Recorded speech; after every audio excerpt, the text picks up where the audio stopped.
What kills you on the easiest mountain in Europe? I am Isaac from the Mountain Takes, answering that question today. Two experienced Italian climbers had summited Mont Blanc du Tacle before. They had trained for years. They had a professional guide with them. On August 13th, 2013, they were moving through a routine route in good weather. But the mountain had been hiding something invisible. Something patient was waiting for them at 4,200 meters. By sunrise, they were dead, and the mountain was the same as it had always been. Sit tight, because now I'm going to explain what actually happened.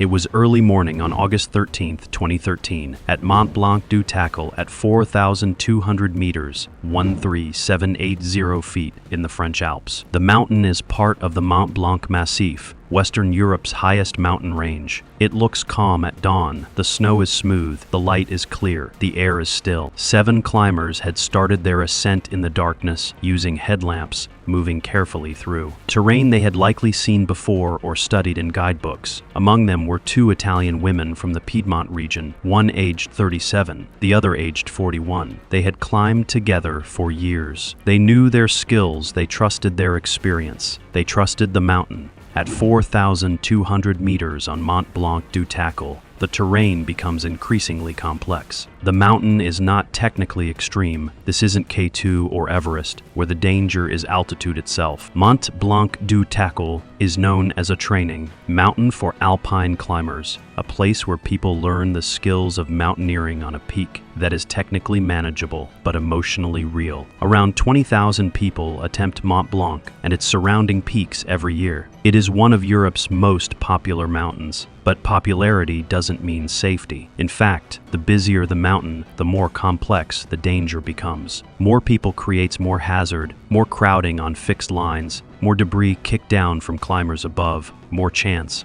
of collision with other groups. The 2 Italian women were experienced mountaineers. They had trained for this ascent. They had climbed in the Alps before. They had their guide, a professional mountain guide whose name would be protected in rescue reports, but whose skills would be tested in minutes. Guides are the people who are supposed to know the mountain better than anyone. Guides are the ones who read the snow. Guides are the ones who understand serac danger, avalanche terrain, the thousand small signals that a mountain sends when it is about to become dangerous. The guide was there to keep them safe. But Mont Blanc has a particular danger that most climbers don't fully appreciate until it is too late. The mountain is covered in seracs, massive blocks of hanging glacier ice, separated by crevasses, suspended above the slopes below. These seracs are the mountain's way of storing ice that has nowhere else to go. They are unstable by design. They are held in place by cold, by time, by the precarious balance of ice against itself. Warmer temperatures weaken this balance. Melting permafrost, the permanently frozen ground that anchors the mountain, makes the foundation unstable. Every year, more seracs fall on Mont Blanc. Every year, the mountain becomes less stable. The 7 climbers were ascending at dawn, moving through the zone known as the north face of Mont Blanc du Tacle. This is directly beneath where seracs hang. This is directly in the path of what happens when ice decides to fall. The guide would have known this. The guide would have known that moving through this zone at dawn was necessary. Dawn is when temperatures are coldest, when seracs are least likely to collapse from heat-induced melting. But there is no truly safe time. There is only less dangerous time. At around 3 o'clock in the morning on August 13th, a serac broke loose. The hanging block of ice, massive and ancient, fractured at its base. Gravity took over. The ice fell. It fell 2,000 feet. It exploded into fragments when it hit the mountain. It triggered an avalanche, a cascade of snow and ice and rock, moving down the slope at extreme speed. The avalanche engulfed the climbers ascending below. It came without warning. There was no sound that preceded it that would have allowed escape. There was only the moment before and the moment after. The guide was buried under snow and ice. He was struck by debris. He was carried downslope by the force of the avalanche. but he was strong. He was trained. He clawed his way out of the snow. He emerged from the avalanche alive, but crushed serious injuries that would require intensive medical care. The rescue teams found him and transported him to a hospital in Nancy. He would survive. He would carry the memory of those seconds for the rest of his life. The two Italian women, aged 37 and 41, were not as fortunate. They were swept away by the avalanche. They were buried under snow. They were not able to claw their way out. They were not able to signal for help. They disappeared into the white. The other climbers in the group who survived began the process of raising the alarm. They used radios. They called for rescue. They began to probe the snow where their colleagues had disappeared. Rescue teams were mobilized. Dogs were brought in. Helicopters were prepared. The search began in earnest. It took time to find them. The bodies of the two Italian women were discovered under the snow, still bound by their safety ropes to each other, and to the guide, still in the exact location where the avalanche had deposited them. They had died from trauma and suffocation, the weight of snow crushing them, the force of the avalanche's impact, the minutes without oxygen. The rescue teams recovered their bodies. The families were notified. What made this incident particularly tragic was that it occurred during what had become a deadly summer in the French Alps. In that single week in August 2013, 8 fatal mountain accidents occurred in France. The avalanche at Mont Blanc du Tacle was one of multiple disasters happening almost simultaneously in the Alps. The deaths weren't isolated. They were part of a pattern of warming temperatures, a pattern of instability, a pattern of the mountains changing. The deaths of the two Italian women revealed something that the climbing community was beginning to understand,